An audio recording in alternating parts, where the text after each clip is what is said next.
Hi, my loves. It's September 17th, 2024.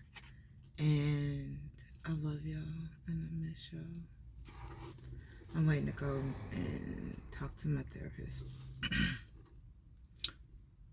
We are reading Hello Universe by Erin Entrada Kelly. Chapter 3.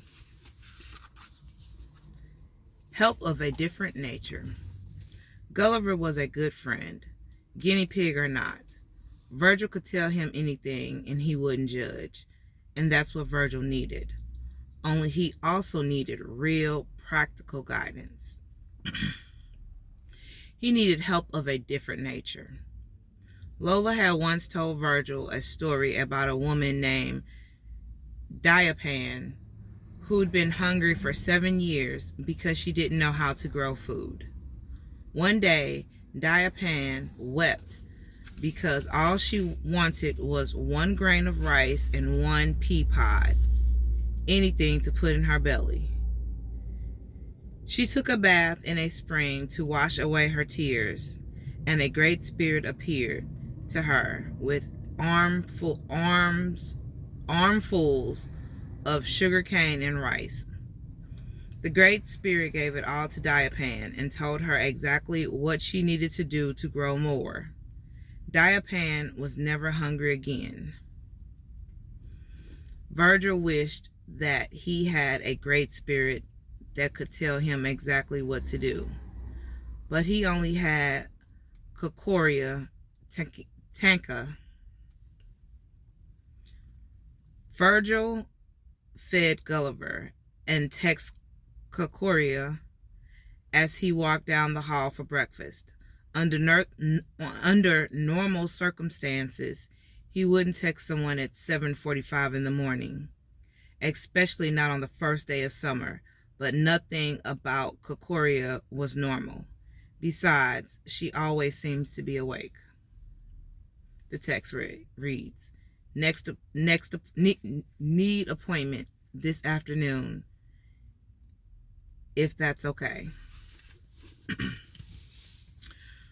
Virgil slipped his phone into the pocket of his pajamas, and followed the unmistakable sounds of his parents and brothers, who were early risers because they seemed to have an endless stream of soccer practices.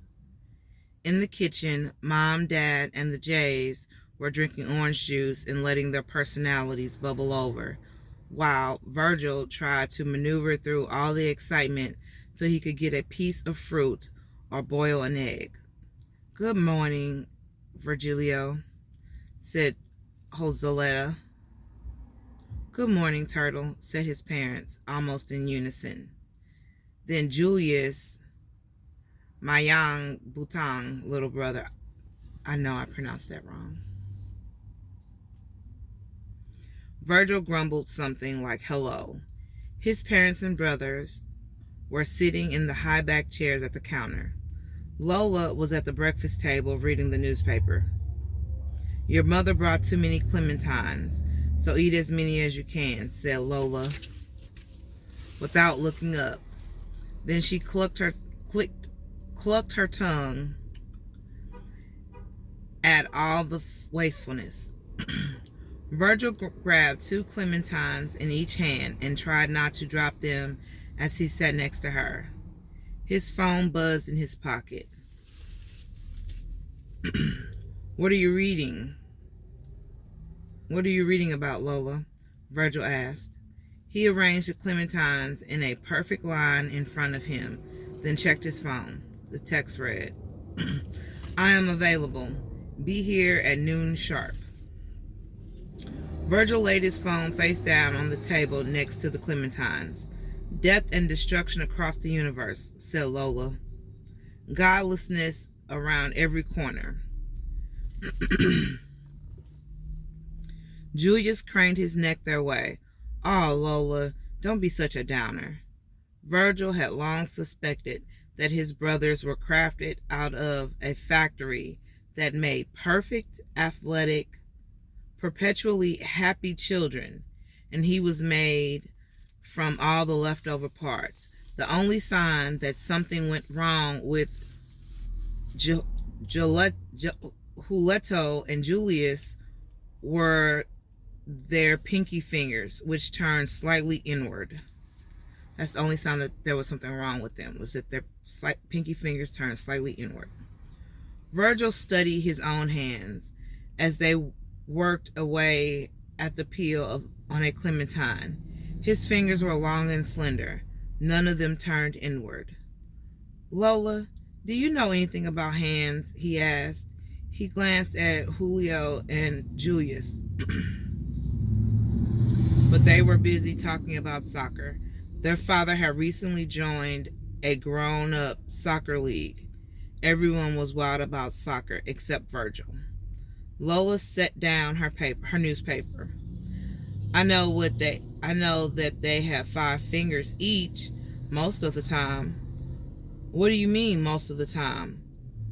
"I once knew a girl in my village who was born with an extra thumb." "Really?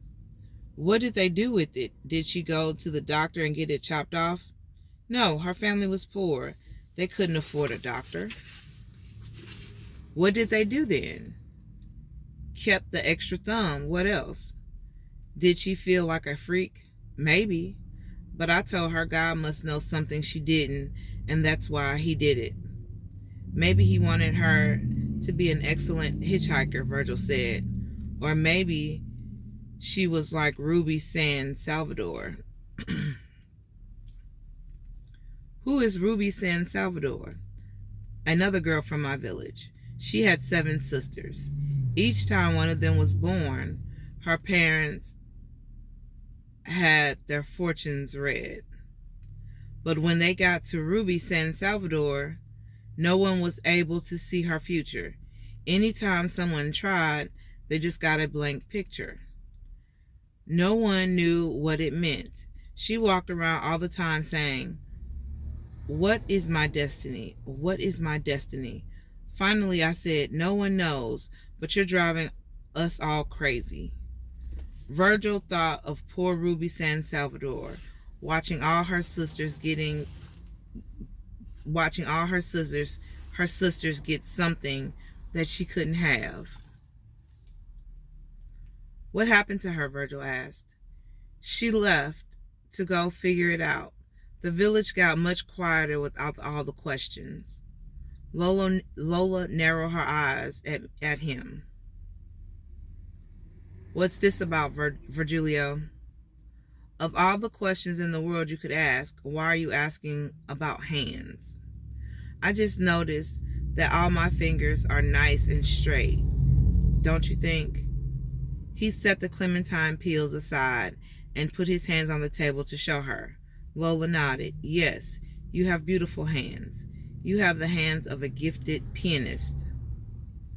We should put you in piano lessons.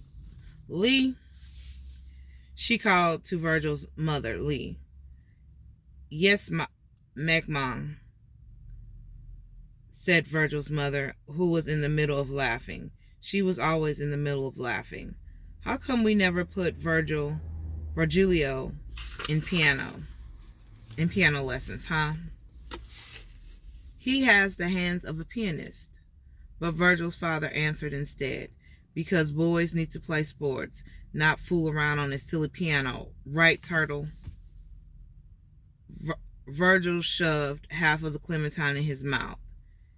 Mr. Salinas lifted his glass of orange juice. "He just needs to put meat on his bones." Lola fixed her eyes on Virgil's hands and shook her head. "Ah, sus," she mumbled. "You should play the piano, Unc.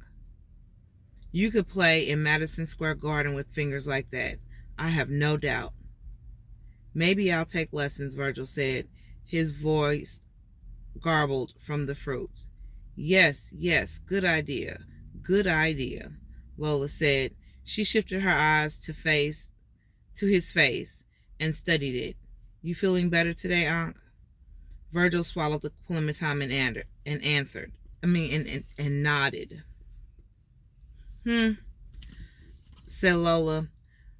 "How is that little pet of yours?" "He's okay, but last night I read online that guinea pigs aren't supposed to live alone because they are social animals." "So?" So Gulliver's alone.